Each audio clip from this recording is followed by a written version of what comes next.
এই যে মবের কথা ঘুরে ফিরে আসছে, সেখানে ক্ষেত্র বিশেষে এনসিপির দু একজন নেতার বিরুদ্ধে আন্দোলন তোলা হয়, বিশেষ করে ৩২-এর ঘটনা, সেখানে বাড়ি ভাঙার সময় মব তৈরি করা, এবং এরপরে আরও কয়েকটি ঘটনা বিভিন্ন সময়ে আওয়ামী লীগের দোসর আখ্যা দিয়ে বিভিন্ন বাড়িতেও যখন মব তৈরি করা হয়েছে, এটা দল হিসেবে আপনারা সমর্থন করেছেন বলে একটা অভিযোগ রয়েছে। সেটার ব্যাপারে আপনাদের কি অবস্থান, এবং একটা রাজনৈতিক দল হিসেবে যে রাজনৈতিক সংস্কৃতি যেখানে কোনো না কোনো পর্যায়ে চাঁদাবাজি, পেশি শক্তি রাজনীতির সাথে জড়িয়ে পড়ে, সেটার বাইরে বেরিয়ে আসার জন্য আসলে আপনারা দল হিসেবে কি চিন্তা করছেন?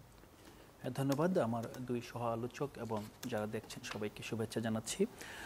আজকে আমরা যেই অবস্থায় এখানে বসে কথা বলছি, আমরা যদি গত 15 থেকে 20 দিনের পরিসংখ্যান দেখেন, বাংলাদেশে আপনার নৈরাজ্য এবং আইনশৃঙ্খলা পরিস্থিতির একটা মারাত্মক অবনতি ঘটেছে, যার প্রেক্ষিতে আমরা দেখি যে এখানে আপনার বরিশালে ভোলায় এবং মুরাদনগরে, আপনার দেবিদ্বারে এবং সর্বশেষ দেখলাম মিটফোর্ডে, মানে অপরাধ তো সংগঠিত হয়েই থাকে, কিন্তু এখন অপরাধের একটা আপনার প্রাতিষ্ঠানিকরণ ঘটছে এবং অপরাধকে আপনার একটা পেশিশক্তি এবং একটি কিছু গ্রুপের চাপ প্রয়োগের কৌশল হিসেবে অপরাধ ব্যবহৃত হচ্ছে। আমি গ্রুপ বলতে রাজনৈতিক দল নির্দেশ করছি না, এগুলো বিভিন্ন মহল্লায়, এলাকায় বিভিন্ন গ্রুপের যে আধিপত্য বিস্তারের মাধ্যমে যে একটা ভয়ের সংস্কৃতির চালু করা, যে একটা ঘটনাকে দৃষ্টান্ত হিসেবে উপস্থাপন করে সেটার মাধ্যমে সবারকে থামিয়ে দেওয়া, সেটাই আমরা লক্ষ্য করছি।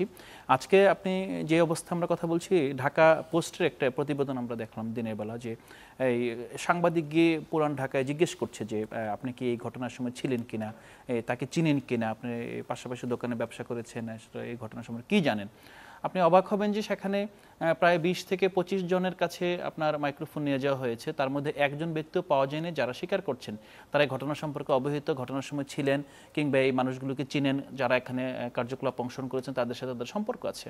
তার মানে আমরা যেই বাস্তবতাটা আগে দেখেছি যে ভয়ের সংস্কৃতির মাধ্যমে ফ্যাসিজম এবং আপনার রাজনৈতিক দুর্বৃত্তায়ন প্রতিষ্ঠিত হয়, একই কালচার, একই ধরনের পন্থা আবার আমরা এই ধরনের ঘটনায় দেখতে পাচ্ছি। যে ইভেন কুমিল্লায় আপনি খেয়াল করেছেন কিনা, গত সপ্তাহে মুরাদনগরে আপনার মাদক ব্যবসায়ী আখ্যা দিয়ে এক মেম্বারকে চর মারার অপরাধে আপনার মা, তার ছেলে এবং মেয়েকে খুন করা হয়েছে, এবং খুন করার পর ফেসবুকে স্ট্যাটাস দেওয়া হয়েছে যে মাদক সেবীর অথবা আপনার মাদক রানীর আপনার গণপিটুনিতে নিহত হয়েছে। তো এগুলোর মাধ্যমে কি হয়, ওই এলাকায় আসলে তাদের একচ্ছত্র একটা আধিপত্য তৈরি হয়, যে পরবর্তীতে তাদের বিরুদ্ধে কথা বলা কেউ থাকে না, এবং তারা এখানে আপনার যেমন সালিশ বলেন, বিচার বলেন, ইভেন আইন আদালত, সব জায়গায় তারা একটা নীরব গ্রহণযোগ্যতা পেয়ে থাকে। এই গ্রহণযোগ্যতার মাধ্যমে পরবর্তীতে সেখানে নিয়ন্ত্রণ আরোপ করা হয়। আপনি যেই প্রসঙ্গ উত্থাপন করলেন 32 নম্বর ভাঙ্গা কিংবা আপনার আওয়ামী লীগ নেতার বিভিন্ন বাড়িতে ভাঙচুর এবং আদার্স যেটা হয়েছে, এনসিপির এখানে প্রত্যক্ষ সমর্থন কতটুকু ছিল সেটা বিবেচনা করা যায়, যে হয়তো এনসিপির কিছু কিছু আপনার অ্যালাইজ যারা আসলে বৈষম্যবিরোধী ছাত্র আন্দোলন কিংবা জুলাই শক্তির বিভিন্ন যে ফ্রন্টগুলো ছিল, তাদের সাথে আমাদের অনেকের সম্পর্ক থাকার প্রেক্ষিতে মনে করা হয় যে এনসিপি এটার সাথে যুক্ত থাকতে পারে। তবে একটা বিষয় খুব গুরুত্বপূর্ণ, আপনি যদি 32 নম্বর ভাঙার ঘটনাটা দেখেন, এটা কিন্তু একটা রেসপন্স ছিল। এটা এখন যেভাবে ঘটনাগুলো ঘটছে বিভিন্ন জায়গায় অর্গানিক্যালি একটা ঘটনা সংঘটিত হয়, 32 নম্বর ঘটনা কিন্তু অর্গানিক্যালি কোনো ঘটনা সংঘটিত হয় নাই, হলে এটা আপনার প্রায় 6 মাস পরে এসে ঘটতো না, এটা 5 আগস্টের পরে যে কোনো একদিন হয়ে যেতে পারতো। আমরা দেখেছি তখন আপনার পতিত স্বৈরাচার শেখ হাসিনা জনগণকে আবার যখন হুমকি দিয়েছে সে দেখে নেবে, জনগণকে অ্যাড্রেস করছে, তখন কিন্তু এখানে একটা রেসপন্স তখন গিয়েছে। স্বাভাবিকভাবেই যদি এর আগেই আপনার সুবিচার এবং সরকার তার শক্তিশালী অবস্থান তৈরি করতে পারতো, হয়তো বা সেটা এই জনগণকে কিংবা আপনার অভ্যুত্থানের শক্তিকে সেখানে যেতে হতো না, সেটা একটা বিষয়। কিন্তু জাতীয় নাগরিক পার্টি যেহেতু রাজনীতিতে নেমেছে, আপনি দেখবেন যে বিভিন্নভাবে তাদের বিভিন্ন নেতৃবৃন্দ এবং তৃণমূলে তাদের যারা সমর্থক আছেন তাদেরকেও বিতর্কিত করা হচ্ছে, এবং কিছু কিছু ক্ষেত্রে তাদের মাধ্যমে বিতর্কের জন্ম হচ্ছে, এটাও সত্য। তবে এটা খুব গুরুত্বপূর্ণ যে আমরা সাংগঠনিকভাবে, এটা এমন না যে আমরা 4000 মানুষকে বহিষ্কার করার ব্যাপার, তা না, বরং আমরা মানে প্রাতিষ্ঠানিকভাবে নিজেদেরকে এমনভাবে তৈরি করছি, গঠনতন্ত্র থেকে শুরু করে আপনি আর্থিক পলিসি থেকে শুরু করে আমাদের একটা ট্রান্সপারেন্ট সিস্টেমের প্রতি আমরা কমিটেড, এবং আমরা সেই সিস্টেমের জন্য যে ভিত্তিগুলো ইতিমধ্যেই মানে এমনভাবে প্রতিষ্ঠিত করছি যেটা বাংলাদেশে কোনো প্রথাগত যে রাজনৈতিক দল সেগুলোর মধ্যে পূর্বে দেখা যায়নি। আমরা বেশিরভাগ ক্ষেত্রে আপনার অভিনবত্ব নিয়ে এসেছি। যেমন আমাদের যে গঠনতন্ত্র, আপনি দেখেন গঠনতন্ত্রে একই ব্যক্তি আপনার সাধারণ সম্পাদক এবং সভাপতি পদে 2বারে বেশি সে থাকতে পারবেন না, এবং প্রতিবার তাদের মেয়াদ হবে 3 বছর করে। তো এটার মাধ্যমে যেটা হবে যে এই আমাদের যারা শীর্ষ নেতৃত্ব আছে কিংবা দলের মধ্যে যে মোবিলাইজেশনের ব্যাপারটা নিশ্চিত করা হচ্ছে যে এখানে কোনো ব্যক্তি কিংবা কোনো বিশেষ গোষ্ঠীর কাছে সংগঠন কক্ষিগত হবে না। দ্বিতীয়ত যদি আমাদের ফাইন্যান্স পলিসিটা বলি, স্বাভাবিকভাবে রাজনীতি না, আপনার যে কোনো আপনার মুভমেন্ট, অর্থনৈতিক কর্মকাণ্ডের সাথে আপনার অর্থ যুক্ত আছে। এখন যেহেতু রাজনৈতিক দলগুলো অনেক বেশি মানুষের কাছে যেতে হয়, অনেক বেশি আপনার মুভ করতে হয়, সেখানে আপনার অর্থের সঞ্চালন একটা গুরুত্বপূর্ণ বিষয়।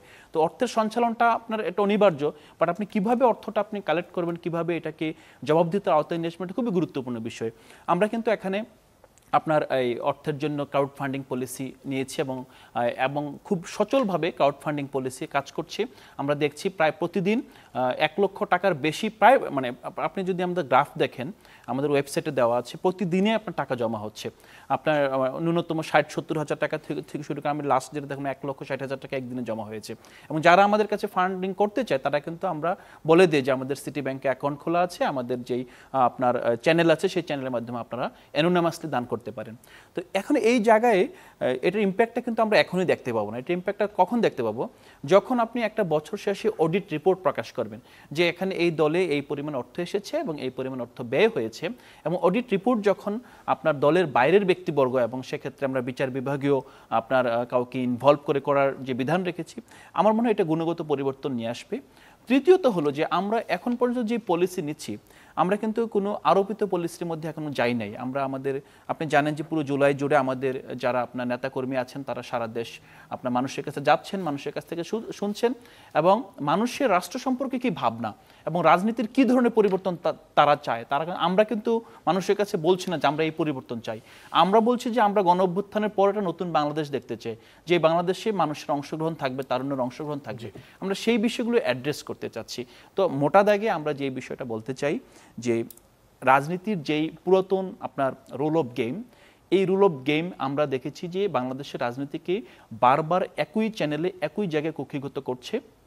আমরা যারা তরুণরা নতুন রাজনীতির স্বপ্ন দেখি, নতুন বাংলাদেশের স্বপ্ন দেখি, আমরা কমিটেড যে আমরা এই ব্যবস্থার পরিবর্তন চাই। এই পরিবর্তনের পথে আমাদের যেই গঠনতন্ত্র, আমাদের ক্রাউড ফান্ডিং পলিসি, আমাদের জনমুখী রাজনীতি, এগুলো গুরুত্বপূর্ণ ভূমিকা পালন করব এবং এটার মাধ্যমে আমরা ভবিষ্যতে পথ চলতে চাই।